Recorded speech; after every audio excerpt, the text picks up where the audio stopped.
You already know if there's a loophole or a way for a child predator to escape justice, they're gonna dive right through it with their Toys R Us catalog in one hand and a handful of lollipops in the other, just like Hollywood director Brett Ratner, who escaped to Israel, has now become a safe haven for wanted child predator criminals due to the Law of Return, a very special law that was enacted at the Knesset in 1950. The most relevant provision of this law is that every Jew, no matter where they are, is entitled to immigrate to Israel. Now, you guys know all the pedo Jews in Hollywood are exploiting this law already. But how is it that a high-level senior Israeli official was able to just head on back over to Israel after being busted in a Las Vegas, Nevada sting to capture people soliciting minors online? Now, the only thing they need is for either their grandmother or their grandfather to have been a Jew. That means they're entitled to just head over to Israel no matter what charges they're facing here. This particular senior Israeli intelligence official wasn't prosecuted because he's part of their intelligence community. The Trump administration just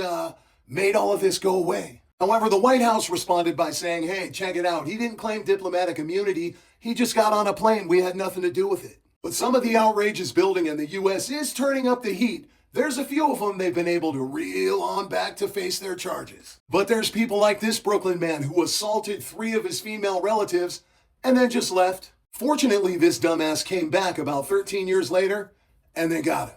Now, if you don't notice the 2 things wrong with this situation, number 1, this law was enacted back in 1950. It was a completely different world then. And the first statement in this law states that this law can never be changed or altered. The only thing that can change is our government's stance towards these perverts. As soon as we make this government start to value our children, then the sanctity of their lives being violated will be properly atoned for.